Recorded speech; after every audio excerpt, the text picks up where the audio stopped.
ልብን የሚጎዳው የትኛው ነው? ጨው ወይስ ስኳር? ለልብ ጤንነት ሲባል በየቀኑ የምንጠቀማቸው ሁለት ነገሮች ለሁሉም ነገር ተወቃሽ ይሆናሉ። ስኳርና ጨው በኩሽናችን ውስጥ በጸጥታ ተቀምጠዋል። በስናኮቻችን ውስጥ ይገባሉ እና ጤናማ አይደሉም ብለን በምናስባቸው ምግቦች ውስጥ ይገኛሉ። ግን በእርግጠኝነት ልብን የሚጎዳው የትኛው ነው? በምግብ ቤት ምግቦች ውስጥ የተደበቀው ጨው ወይስ ከጤናማ የእህል ዘሮች የሚመጣው የስኳር መጠን? አብዛኞቹ ሰዎች የራሳቸው ግምት ያስቀምጣሉ። ነገር ግን መልሱ የተወሳሰበ ነው። ስኳርና ጨው የደም ግፊትን፣ የሰውነት መቆጣትን፣ የደም ቧንቧ ጤናንና የረጅም ጊዜ የልብና የደም ቧንቧ ጤናን እንዴት እንደሚነኩ መረዳት። የምትወዱትን ነገር ሁሉ ሳትተዉ የልብ ጤና መጠበቅ ብልህነት ነው። ስኳር ልብን እንዴት ይጎዳል? ለዓመታት ለልባችን ስብን በመፍራት አሳልፈናል። ግን የተሳሳተውን ወንጀለኛ እየፈለግን ቢሆን ስለ ልብ እውነተኛውና ጸጥተኛው ገዳይ በሳህናችን ላይ ያለው ስብ ሳይሆን በደም ውስጥ የተደበቀው ስኳር ነው። ስኳር ልብን በቀጥታ የሚያጠቃው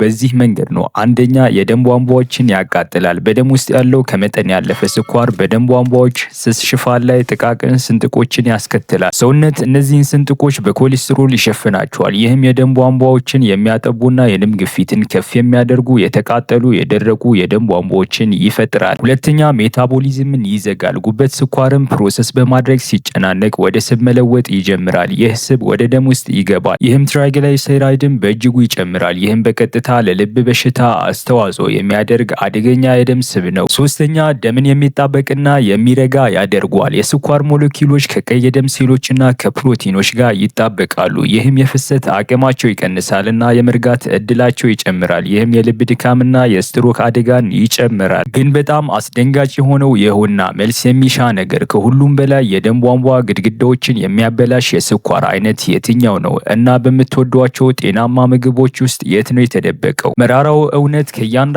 ጣፋጭ መጠጥና ጉርሻ ለልብ በሽታ የሚሆን ነገር እያደራጀ መሆኑ ነው። ጣፋጭ ወደ ልብ በሽታን የሚወስድ መስመር ነው እና ገመዱን ለመቁረጥ ጊዜው አሁን ነው። ልብን የሚጎዱ የስኳር አይነቶችና ከፍተኛ ስኳር ያለባቸው ምግቦች። ስኳር ልብን እንደሚጎዳ እናውቃለን፣ ግን ሁሉም ስኳሮች እኩል እንዳልሆኑ ታውቃላችሁ?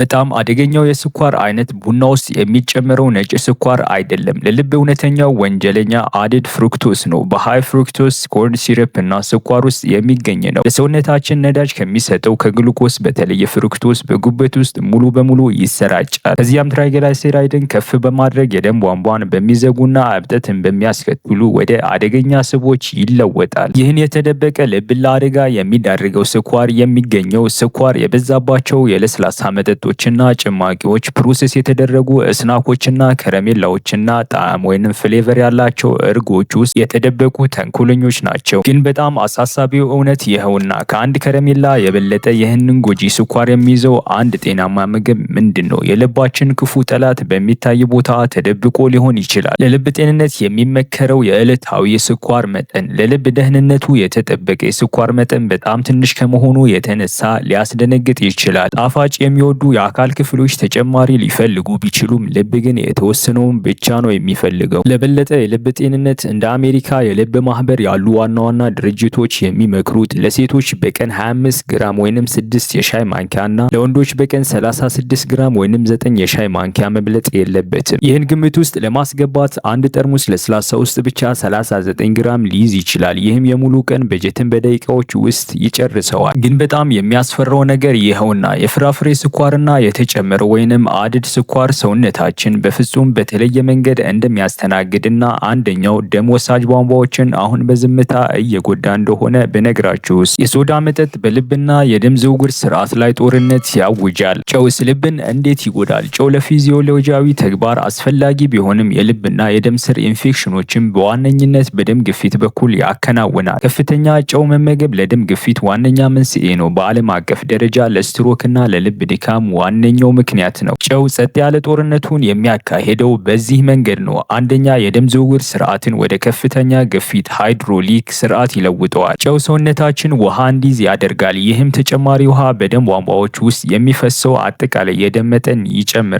ልክ ፊኛ ከመጠን በላይ እንደ መሙላት ማለት ነው። ውጤቱስ የደም ግፊት ይጨምራል። ይህም ልብ በእያንዳንዱ ምት የበለጠ እንዲሰራ ያስገድዳል። ይህ የማያቋርጥ ግፊት የልብ ጡንቻዎችን ያደክማል እና ስስ የደም ቧንቧዎችን ሽፋን ይጎዳል። ሁለተኛ፣ ባዮሎጂያዊ ምላሽን ያስነሳል። ከፍተኛ የደም ግፊት በደም ቧንቧዎች ግድግዳ ላይ ጥቃቅን ስንጥቆችን ጉዳትን ያስከትላል። ሰውነታችን ይህንን ጉዳት ለመጠገን ሲሞክር እነዚህን ስንጥቆች በኮሌስትሮል ይለጥፏል። ይህም ሻካራ ጠባብ መንገዶችን ይፈጥራል። ይህም የደም ግፊትን የበለጠ ይጨምራል እና አደገኛ የረጋ ደም ወይንም ክሎትስ እንዲፈጠር ቀላል ያደርገዋል። ግን ታሪኩ አስፈሪ መልክ የሚይዘው እዚህ ላይ ነው። እያንዳንዱ የታሸገ ምግብ የምትመለከቱበትን መንገድ የሚቀይረው ነገር ጨው ከደም ግፊት ጋር ምንም ግንኙነት የሌለው አካል ላይ ይበልጥ ጉዳት እያደረሰ ቢሆንስ? አዲስ ምርምር እንደሚጠቁመው ከመጠን ያለፈ ጨው በቀጥታ የደም ቧንቧዎችን እንዲጠነክሩና ከደም ግፊት ተጽዕኖ ውጪ እብጠትን ሊያስከትል ይችላል። ይህም ማለት መደበኛ የደም ግፊት ያላቸው ሰዎች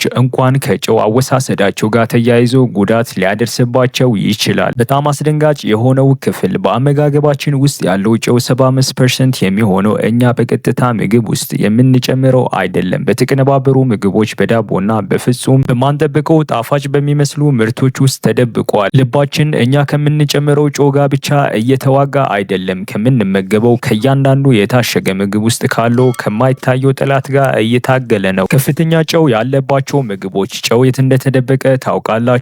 የተለመዱ ተጠርጣሪዎች የሚከተሉትን ያካትታሉ። ፕሮሰስ የተደረጉ ስጋዎች፣ የታሸጉ አትክልቶች፣ እንደ ቺፕስና ክራከር ያሉ የታሸጉ ስናኮች፣ ፋስት ፉዶች፣ እንደ ዳቦ፣ ኩኪስ ያሉ ጣፋጭ ምግቦች ጭምር አስገራሚ የጨው ምንጮች ናቸው። የሚያስደነግጠው ይኸውና አብዛኛው ሰው ጤናማ ነው ብሎ የሚያስበው ከአንድ ከረጢት ቺፕስ የበለጠ ጨው የሚይዝ ምግብ ምንድን ነው? ያ ጤናማ ምርጫ በእያንዳንዱ ጉርሻ ልብን በድብቅ እያበላሸ ሊሆን ይችላል። የሚመከረው የዕለታዊ የጨው መጠን ሰውነታችን ለመኖር አንድ ቁንጥጫ ጨው ብቻ እንደሚያስፈልገው፣ ነገር ግን አብዛኞቻችን በየቀኑ አደገኛ የጨው መጠን እንደምንጠቀም ታውቃላችሁ። ታዲያ ለልባችን አስተማማኙ ገደብ ምን ያህል ነው? የጤና ባለሙያዎች በአንድ ድምፅ የሚመክሩት በቀን ከ2300 ሚሊግራም ጨው ያነሰ፣ ይህም በአጠቃላይ አንድ የሻይ ማንኪያ ጨው ያህል ማለት ነው። ነገር ግን ከፍተኛ የደም ግፊት ወይንም የልብ ህመም ስጋት ላለባቸው ተስማሚ መጠን ወደ 1500 ሚሊግራም ዝቅ ይላል። እዚህ ጋ ነው የሚያስደነግጠው። አማካኝ ሰው ጨው በራሱ ካልጨመረባቸው ምግቦች ውጪ በቀን ከ3400 ሚሊግራም በላይ ይበላል። ታዲያ ይህ ሁሉ ከየት እየመጣ ነው? ይህ ዝምተኛ ገዳይ በየቀኑ ከምንመገበው ዳቦ ውስጥ ተደብቆ እንደሆነ ስታውቁ መልሱ ያስደነግጣችኋል። የልብ ጤናን ለመጠበቅ በዚያች የሻይ ማንኪያ ጨው ላይ ያለው በቂ ነው። በተቀነባበሩ ምግቦች ውስጥ ያለው አደጋ ነው። ጨው መቀነስ ወይንም መተው ያለባቸው ሰዎች በየምግቡ በጸጥታ ወደ ሰውነታችን አደገኛ እንግዳ እየጋበዝን እንደሆነ በነግራችሁ ውስጥ ልብን የሚያደክም የደም ቧንቧዎችን የሚያጠነክርና ለኮሌስትሮል የመጋለጥ እድልን የሚጨምር ይህ እንግዳ ከመጠን ያለፈ ጨው ነው እና እሱን በጊዜ መሸኛው ጊዜው አሁን ነው። ሰውነታችን ለመስራት አነስተኛ መጠን ያለው ጨው የሚያስፈልገው ቢሆንም አብዛኛው ሰው የሚጠቀመው ከመጠን ያለፈ መጠን ተቃራኒውን ያደርጋል። ልብ ከወትሮ በላይ እንዲሰራ ያስገድዳል፣ የፈሳሽ መቋጠርን ያበረታታል፣ እንዲሁም ከጊዜ በኋላ የደም ስሮችን ይጎዳል። ታዲያ በጣም መጠንቀቅ ያለባቸው እነማን ናቸው? ከፍተኛ የደም ግፊት ያለባቸው ሰዎች፣ የኩላሊት በሽታ ያለባቸው፣ የልብ በሽታ የቤተሰብ ታሪክ ያለው ማንኛውም ሰው እና በእርግጥ ሁሉም ሰው ማለት ይቻላል፣ ምክንያቱም ዘመናዊ አመጋገብ በተደበቀ ጨው የተሞላ ነው። ግን እዚህ ላይ ያለው ልዩነት ይኸውና እውነተኛው ችግር እናንተ ለመጨመር የመረጣችሁት ጨው ሳይሆን በድብቅ ወደ ሰውነታችን የሚገባው ነው። ታዲያ ብዙ ሰዎች ጤናማ ነው ብለው የሚያስቡትና በድብቅ በጨው የተሞላው ምግብ ምንድን ነው? መልሱ የሚቀጥለውን ምግብ የሚመለከቱበትን መንገድ ሊለውጥ ይችላል። መለያዎችን በማንበብ በቤት ውስጥ የበለጠ በማብሰልና ምግብን በቅጠላ ቅጠሎችና ቅመማ ቅመሞች ማጣፈጥ ጀምሩ። ልባችሁ በእያንዳንዱ ምት ያመሰግናችኋል። ማጠቃለያ፣ ስብን በመፍራት 10 ዓመታትን አሳልፈናል። እውነተኞቹ ገዳዮች ስኳርና ጨው በግልጽ ተደብቋል። በልባችን ላይ ጸጥ ያለ ጥቃት ለመሰንዘር አብሮ ሲሰሩ ነበር። ስኳር የደም ቧንቧዎችን ያቃጥላል፣ ትራይግላይሴራይድን ከፍ ያደርጋል እና ደምን ወደ የሚጣበቅ ጭቃ ይለውጣል። የረጋ ደም የልብ ድካም አደጋን 3 እጥፍ ይጨምራል። ጨው የደም ዝውውር ስርዓታችን ወደ ከፍተኛ ግፊት የእሳት ማጥፊያ ትቦ ይለውጣል። ልብን ያደክማል፣ የደም ቧንቧዎችን ያጠነክራል እና ለኮሌስትሮል መድረክ ያዘጋጃል። ግን በጣም የሚያስፈራው እውነታ ይኸውና አንድ ላይ አልፎ አልፎ ነው የሚሰሩ በተቀነባበሩ ምግቦች ውስጥ አደገኛ ሽርክና ይፈጥራሉ።